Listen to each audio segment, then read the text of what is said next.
Prvi krog dogodkov Centra energetskih rešitev je sklenilo srečanje na temo financiranja energetsko učinkovitih rešitev. Po besedah uvodne govornice Vesne Černilogar iz Eko sklada imajo letos na voljo skoraj 50 milijonov evrov, od tega 30 za posojila in 20 milijonov evrov za subvencije. Sklad priznava do 90% stroškov naložbe. Posameznik lahko dobi največ 80 tisoč evrov, pravna oseba pa 2 milijona evrov. Po predložitvi popolnega zahtevka sledi izplačilo sredstev Eko sklada v 30 dneh. Krediti so namenjeni tako učinkoviti rabi energije kot rabi obnovljivih virov energije, recimo za izvedbo toplotne izolacije voja stavbe, za zamenjavo zunanjega stavbnega pohištva, za vgradnjo kurilne naprave, naj bo to energijsko res učinkovite, na plin tudi, kondenzacijski kotel recimo, ali pa na lesno biomaso, torej sekance, pelete ali pa polena. Tudi za vgradnjo solarnega ogrevalnega sistema so krediti namenjeni tudi postavitvi elektrarn na obnovljiv vir energije, razen teh ukrepov, kamor sodi tudi nakup recimo električnih vozil ali pa vozil na hibridni pogon, so pa namenjeni tudi drugim področjem varstva okolja, naj bo zamenjavi azbestne strešne kritine, vgradnji male biološke čistilne naprave, priklop na kanalizacijsko omrežje ali pa recimo tudi za zbiralnik deževnice. Ob predstavitvi energetsko učinkovitih in okolju prijaznih rešitev je Daniel Vuk iz Petrola poudaril, da vključuje ponudba podjetja, poleg prodaje raznovrstnih peči in elektromobilnosti, tudi energetsko svetovanje, ki se izvaja v Centru energetskih rešitev. Izpostavil je predvsem hitro povračilo naložbe, o kateri svetujejo pravnim in fizičnim osebam glede na njihove finančne zmožnosti. Na temo energetskega upravljanja objektov je Robert Osterlič predstavil ukrepe in njihovo financiranje, ki jih Eltec Petrol izvaja predvsem v slovenskih občinah in univerzah ter večjih poslovnih sistemih. Podatki danes kažejo, da je samo v Evropi že preko 1 milijon prodanih toplotnih črpalk. Zakaj? Zaradi tega, ker so na drugi strani investicije primerne, hkrati pa to vrstne investicije ponujajo ogromno prihrankov. In te prihranki, če recimo se pogovarjamo statistično, so med 30, pa tudi poznamo tudi do 75%. Recimo za eno hišo, ki je tipična štiričlanska z 200 kvadrati ogrevalne površine in je za letno ogrevanje sanitarne vode in se pravi ogrevanje porabila okoli 2500 do 2700 evrov stroška, je samo z zamenjavo se pravi centralnega ogrevanja za toplotno črpalko ta strošek okoli 1100 evrov. To smo delali primerjavo, analizo in to stranke potem dejansko kupijo in tudi same občutijo v svojih denarnicah.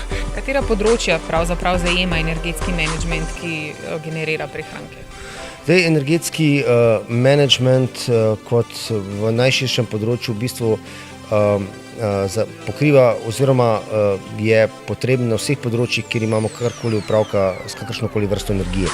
Bodisi da govorimo o ogrevalnih sistemih, daljinski energetiki, omrežjih, torej vodovodni sistemi, govorimo o razsvetljavi, notranji, zunanji, učinkoviti in pa predvsem govorimo o vseh objektih. Objekt je tudi vodohram, objekt je univerza, objekt je bolnica, objekt je igrišče, ki ima reflektor. Skratka, v bistvu vse posod, kjer kakršnakoli infrastruktura porablja, bodisi električno energijo, toplotno energijo, hlad ali vodo. Pomembno vlogo pri doseganju energetske učinkovitosti imajo tudi fasadni sistemi. Iztok Kamenski iz podjetja Jub je predstavil fasadni sistem Jubizol ter opozoril na pravilno izvedbo fasad. Njihova primerljivost se ocenjuje glede na višino stavbe in vodoodpornost samega sistema, pri starejših stavbah pa glede na paropropustnost objekta. V zadnjem času, kar sledimo tem trendom, za večje objekte je prisotna predvsem kamena volna zaradi požarno-varnostnih smernic, pri starejših objektih, nižjih objektih pa predvsem mogoče kakšen open sistem z stiropornimi fasadnimi oblogami, z luknjami ali kamena volna. Drugače pa moram reči, da se ljudje kar odločajo za tisti standardni sistem, to je sistem na navadnem stiroporju, torej belem stiroporju ali pa mogoče na grafitnem stiroporju. Kot prihodnost urbanega načina življenja je bil predstavljen nov sistem za zelene površine Urbanscape, ki so ga razvili v podjetju Knauf Insulation. Zelene strehe predstavljajo inovativen pristop k ozelenitvi urbanih površin v mestih. Pripomorejo k manjši onesnaženosti zraka v mestu in izboljšujejo kakovost meteornih voda. Ker izboljšujejo izolativnost samega objekta, generirajo tudi energetske prihranke za investitorje. V tujini so zelene strehe že precej uveljavljen način poti k energetski učinkovitosti. V Evropi bi morda lahko omenili Nemčijo, to je pionir na področju zelenih streh, tudi vodilna na področju tehnologij.